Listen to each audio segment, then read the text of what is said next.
Okay, hey y'all. For this episode and possibly the next few, I'm going to hopefully correctly go through my life in order and hopefully start from childhood to where I am now to hopefully help lay out my life and my upbringing and then here and then the book. I was born and raised for about 9 years of my life in Grenada, Mississippi, where my dad pastored at this small church and Sundays were a must. And I've always been in the church the second the doors have been unlocked. That's just my family and how we were. I'm the oldest daughter of a family of six. My mom, my dad, Adam and Amanda, my brother, his name is Logan, my youngest sister, her name is Hannah, and then my youngest sister, her name is Autumn. So I would say we moved to the Mississippi coast maybe around 2017. I think that's a good estimate. We moved to Waveland, Bay St. Louis area, Mississippi, away from all of my family. My family still lives in North Mississippi area.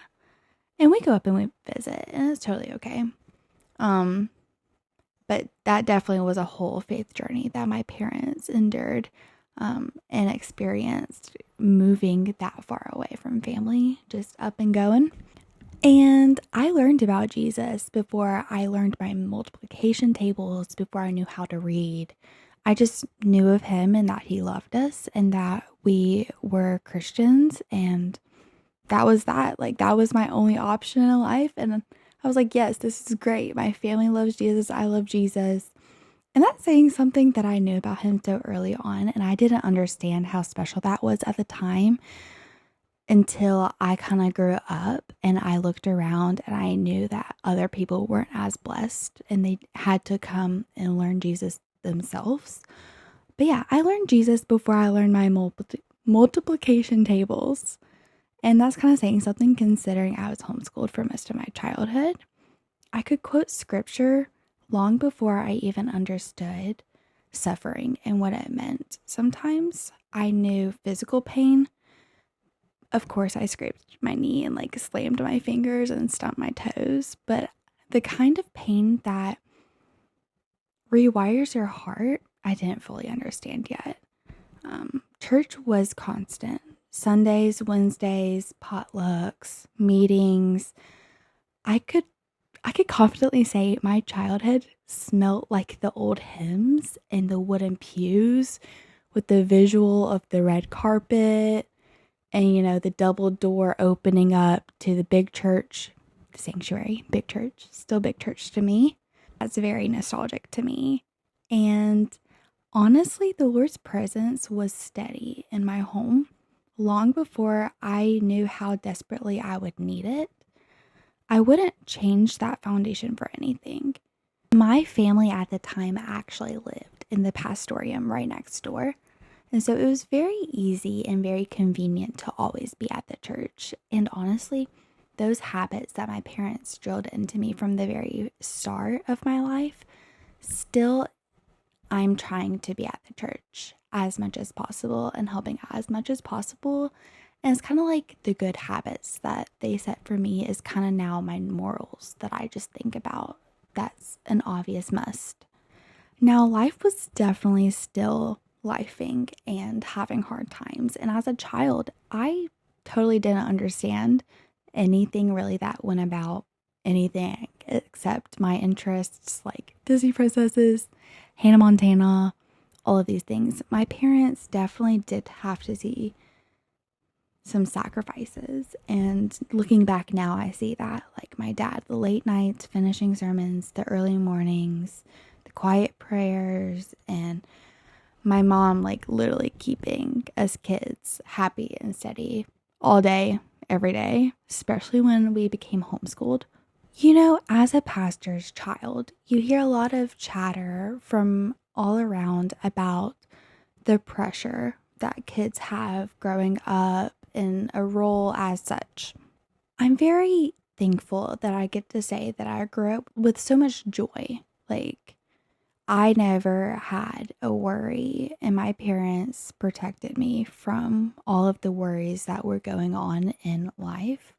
They kept us kids so content and so happy to where I feel like, yes, there was some pressure, but I see mainly joy when I look back. I feel like the pressure isn't gigantic, it's maybe small. And the best way I can describe it is just you just feel like people are watching you, like eyes are watching you. And that's okay. That's to be expected. I'll never forget one specific memory of my dad and brother and I. One Sunday, I ran inside the church without my Bible, and I didn't think anything of it until my dad gently pulled me and my brother Logan aside. And he was like, Emma, Logan. He wasn't angry or anything, but he was like, you're a leader, whether you want to be or not. When you carry your Bible, other kids notice. When you don't, they notice that too. And it has carried with me. I'm 18 years old and I will be 19 years old this year. And I've carried that with me. Yes, of course, it's important for you to carry your Bible, like for your own sake, but also in that role where there's always the eyes on you. I didn't think anything of it because when I looked around at kids, I didn't see every single one of them carrying around a Bible. And so I was like, whatever, I'm going to church. Like, I have my clip on earrings, my Sunday dress, my little heels. And so my Bible just wasn't. But his reminder early on has drilled it into me to this day. Like, I still think about that. I'm like, nope, we're creating those habits. People are watching. You're encouraging others around you. Yeah, but at the time, I thought it was just about carrying my Bible. And it's a good reminder, like how I said. But I responded so quickly. I'm assuming I said something along the lines of, yes, sir, I'm sorry. My brother probably said something similar, but now I know he was teaching me something deeper. People are always watching, whether you see it or not.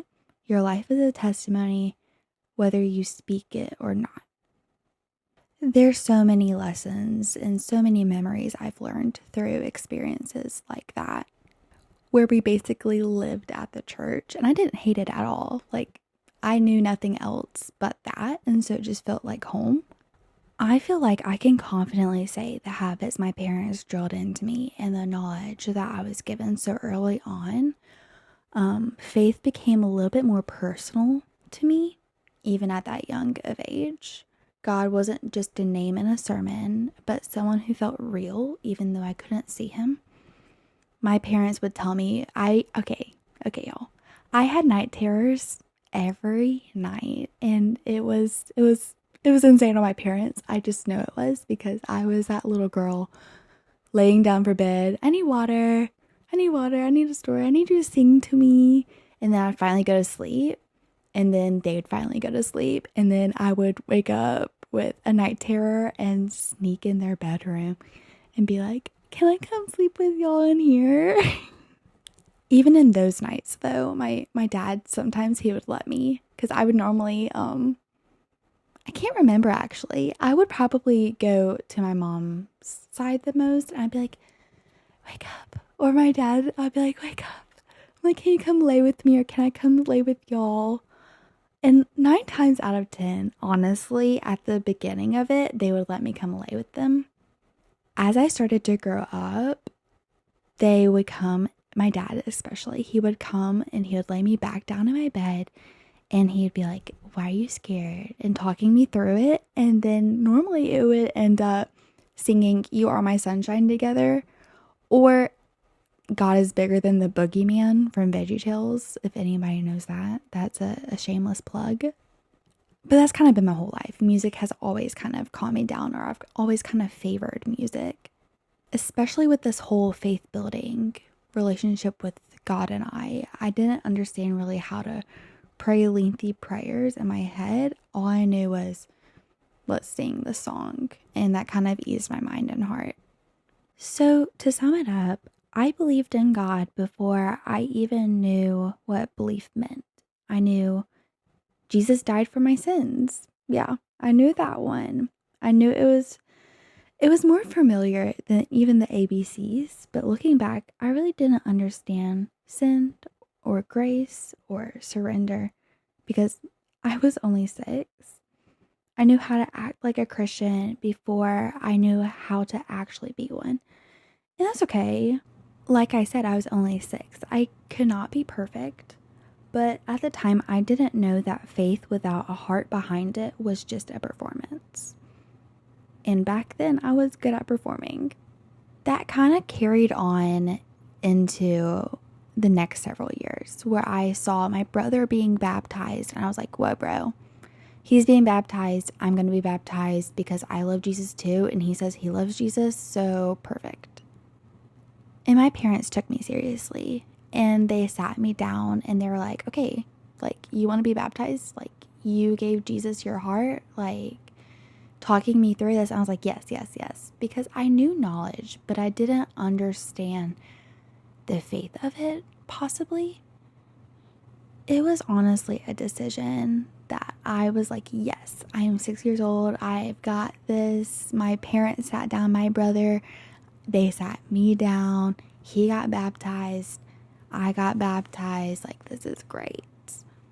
Throughout elementary school and even middle school, I had faith, but it wasn't mine. And I believed, but only because I was taught to and I've seen to, but I didn't know fully how to on a personal level.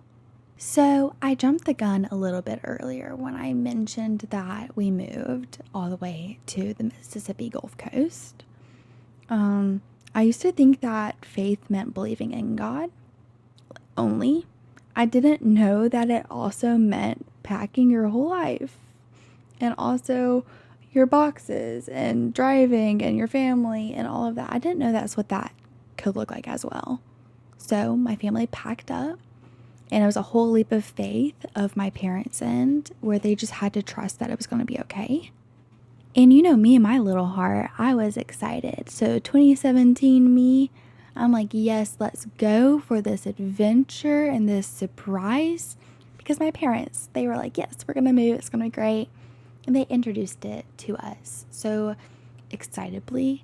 And so I was like, yes, let's go. I'm ready. So let me think. 2017, this is 2026. Okay, I was about 10 years old when my parents told us we were moving, not across town, not just to a new school district, even though I was homeschooled. Nope, we were moving 6 hours south to the Mississippi Gulf Coast. No job lined up, no house waiting, no plan except God told us to go. I was like, okay, yeah, let's go. I still remember the day that my parents sat us kids down and told us what was going on. And they were very serious, but also had smiles on their faces. And they were like, okay, this is what we're doing. And it's because God called us to, and God never calls us to do something wrong. We're like, okay.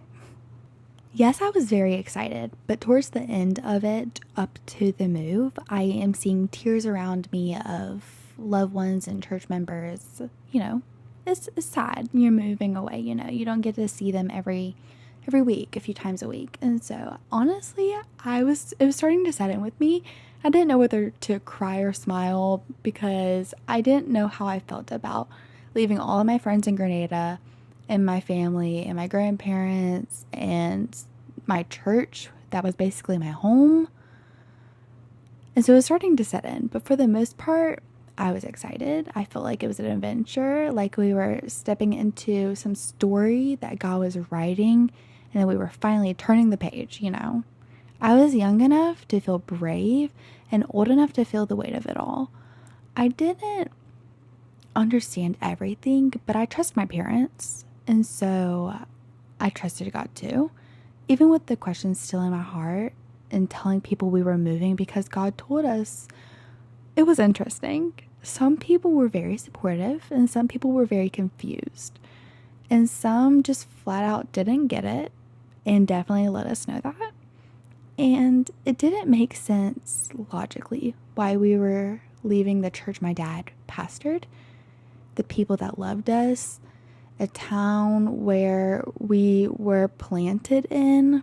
Why step out from security into the unknown? Looking back, I think that was my first experience of watching faith cost something. So before we found a home, we spent part of that year traveling and living in a camper. And let me just say, I loved it. I thought this was just one big family vacation, campfires at night, traveling days, snacks and music, and sleeping in different campgrounds and seeing new places and water slides and the beach. To me, it was all fun. Like I said, a literal adventure.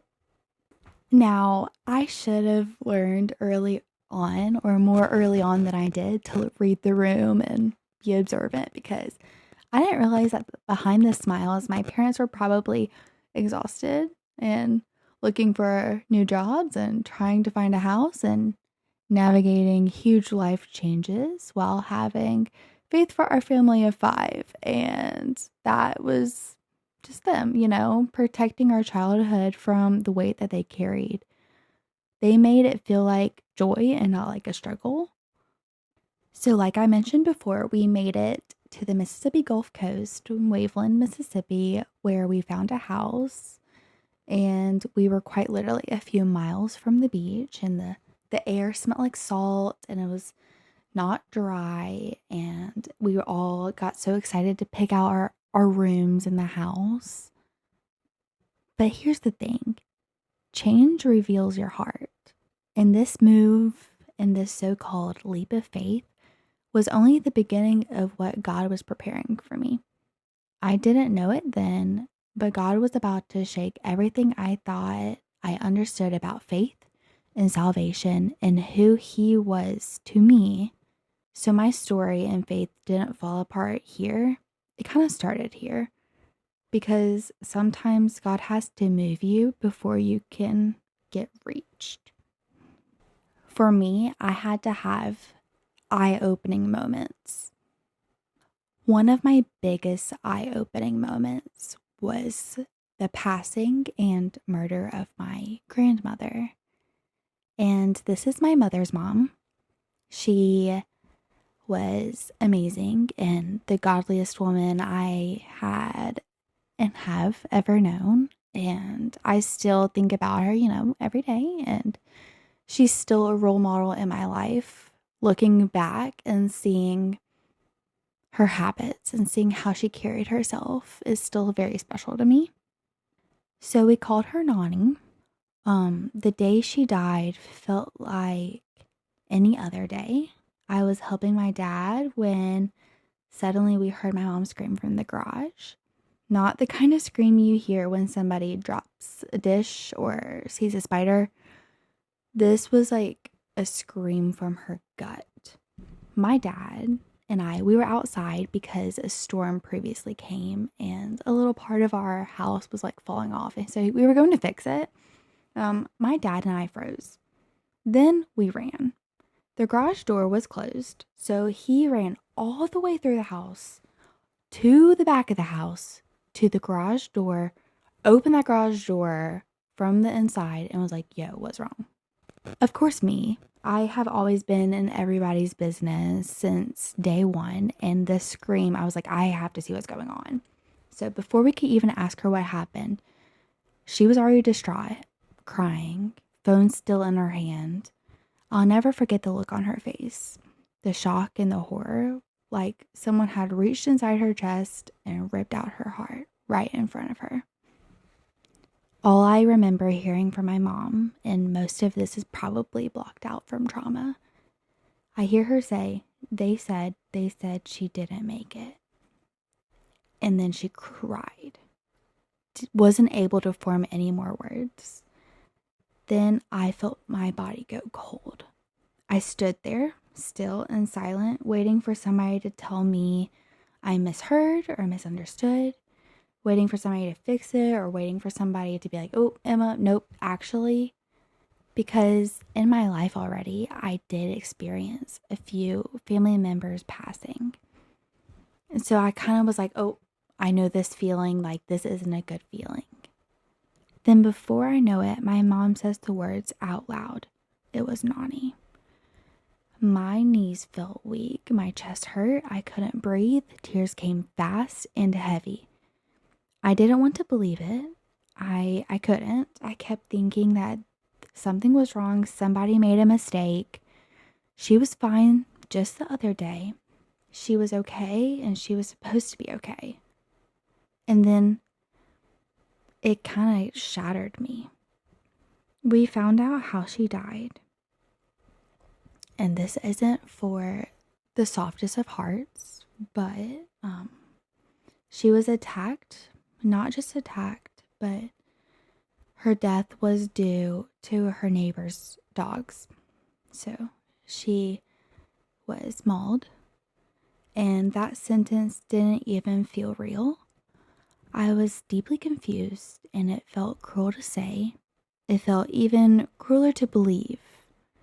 How could something so violent, so senseless, and so evil happen to someone who loved God so deeply?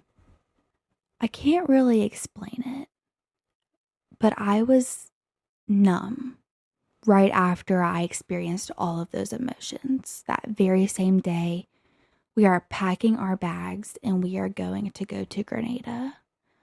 And I'm packing and I'm like, no, this isn't, this did not happen. I'm very numb.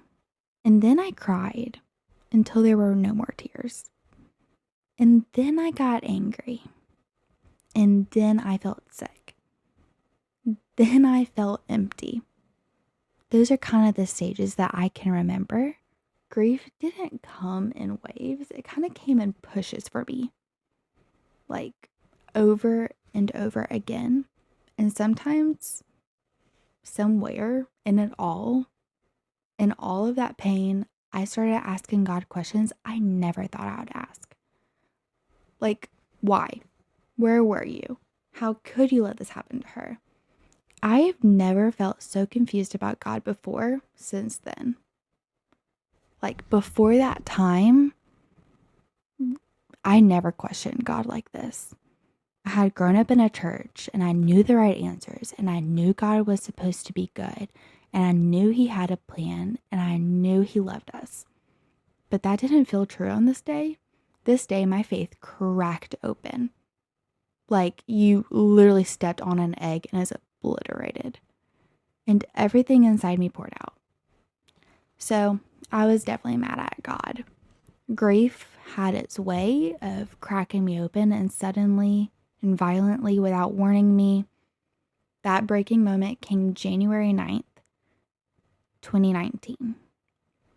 I will never forget the sound of my mother's scream, the way she got the phone call when I was helping my dad outside. Something small, probably, that chore from the storm became something I'll always remember. It felt like hearing a nightmare and somebody forgot to wake me up from it. Like, gone? What do you mean gone? I stood frozen, staring at my mom. She tried to explain, paramedics calling, but my brain was confused and she's trying to communicate with my dad at this time. And I'm just thinking to myself, I'm like, how could my grandmother, my sweet grandmother who is gentle and Jesus loving, be killed in such a brutal way? My Nani played such a big role in my life from such a early on. She was laughter in the kitchen. She was warm biscuits and Sunday mornings. She was the kind woman whose faith made you believe God had favorites even though he doesn't. So why her? And that question haunted me. I believed God had a plan. I had been taught my whole life that he had a plan, but what kind of plan allows someone to go through something so brutal, so violent, and so senseless? And also, my brain is rushing through so much. Like, Christians always talk about God's protection, but where was her protection? And I wish I could say that I turned straight to God in prayer, but I didn't.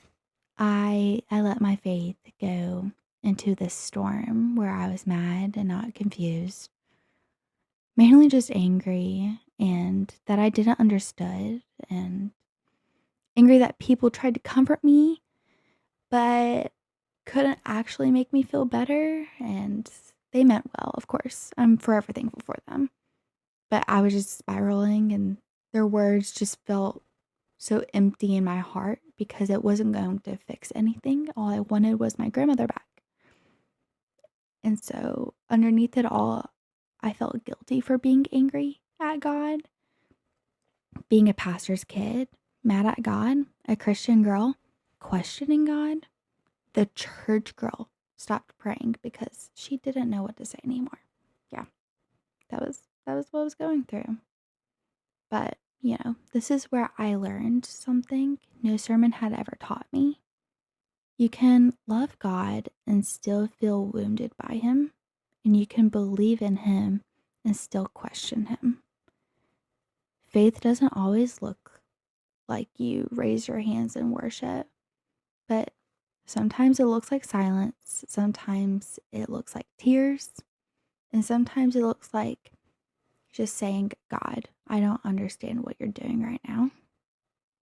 That season didn't bring me answers, not at the time at least.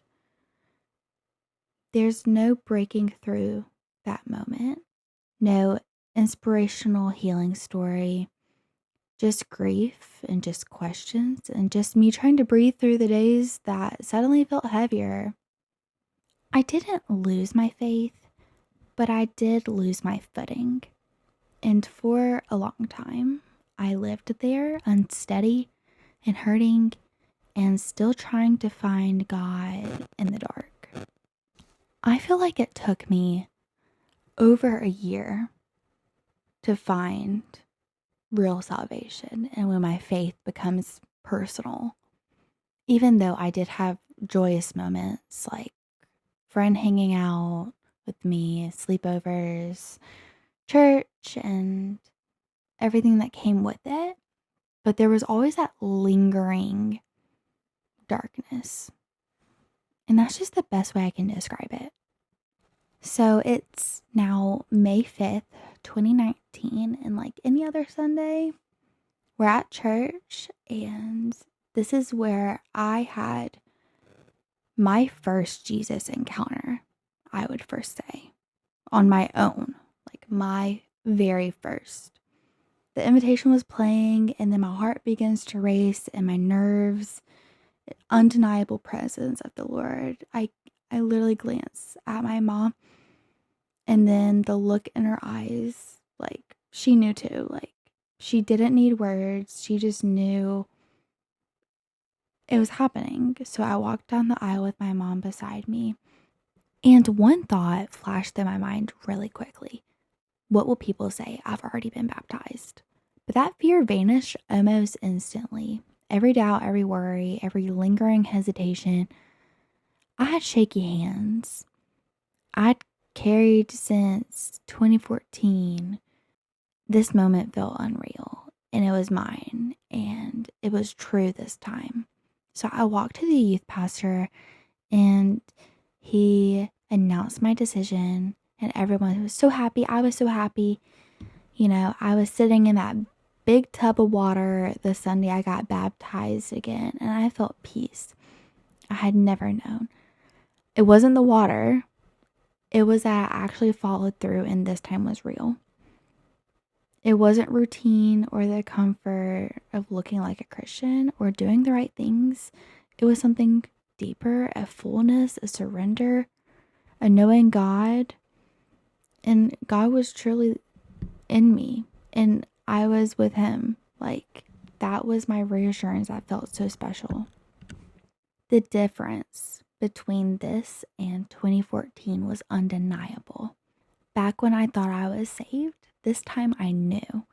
I wasn't doing it for anyone else. I wasn't performing. I wasn't trying to meet any expectations. This was my heart saying yes to God. that day, something shifted in me, and I realized that faith wasn't about looking a certain way or doing all the things right. It was about God. It wasn't about comparing myself to others or trying to check the boxes. Faith was personal, and this faith was real. And that day, I met God in a way I never had before. Some more years pass, and then my family becomes a foster family. And we get our license and our training and all of the things, and we actually foster a few placements that we had a sibling group and then a little baby, and they all got back with their families. And then we had my now sister, Autumn. She came in as a foster baby, and we kept her forever and ever and ever. And we were like, yes, we want to adopt her. And she already has such a testimony on her own. And then that also kind of led to my family moving from Bay St. Louis Waveland to a different part of Mississippi, where we are currently. We got settled into a new house, and we got a faith family at a church. Life felt busy but good, and my family was finally settling into the rhythm. And so at the time, we were juggling two churches. So my mom and my siblings and I went to one, and my dad was actually preaching a part-time interim position at another church closer to where we used to live. So Sunday mornings were a little bit wild. Everybody was running around and getting ready and trying to get dressed and hair and, Bibles in hand and coffee and all these things. And so through the chaos, I could feel God's hand in it. He was teaching us flexibility and obedience and trust and, so much more. One Sunday morning during invitation at the end of service, I felt the same tug, but this time it was a heavier and a deeper tug in a way. My heart was beating so fast. I honestly thought everyone could hear it. My hands were shaking a little, and I remember looking over at my mom, and she gave me that knowing look. Like she could just tell God was doing something. And of course I burst into tears. It's no shocker that I'm an emotional person. So when the music started playing, it was the song I Surrender All. I'd sung that song 100 times, but this time I meant every word. And all that I could think, even in my fear of the unknown, was when God calls, it's not about knowing where, you just have to say yes. So I did. I said yes to ministry without even having a clue of what it meant or where it'd take me. I didn't know if I was supposed to teach or sing or serve. I just knew I was supposed to serve. After that day, things didn't suddenly get easy or clear, but there was a peace in my heart, a kind of peace that comes when you finally stop running from God trying to tell you. The God who called me that morning is still the same God calling me to trust in Him every single day. And that Sunday, when I stood and told a few loved ones that I just surrendered to, yes, I was nervous for sure, but I didn't realize that I was saying yes to God would also mean walking straight into the hardest years of my life. But I had already learned that faith doesn't mean everything makes sense. It means that you keep walking even when you can't see what's ahead. I didn't know that the next season would test my faith in ways I never imagined, but it did. So when I made that decision, I was 16 years old and definitely did not feel equipped. But I was like, okay, I've seen this modeled in my family for so long, and so we got this. And in the next few episodes, I'm going to be breaking down more previous events in my life, but those are very long stories on their own, so I'm just going to have to save it. But yeah, that was kind of my upbringing and then my childhood and kind of where I've seen God. and then kind of up till when I was 16 years old. Still looking back, I'm like, whoa, all that is so crazy. All the struggles, all the faith, all the trials, all the ways that God has worked and provided, still crazy. But yes, like I said, in the next episode, we're going to start to break down my medical extravaganzas and really see the start. And then in the next few episodes, we'll see kind of where I'm present now. But I just wanted to thank y'all so much for tuning in and listening and following along. And I am forever thankful that I even get to share my story. I really hope y'all are having a good day, or that y'all will continue to have a good day. And if y'all are having a good day, I hope it gets there and it gets manageable. And I'll talk to y'all next time. Thanks.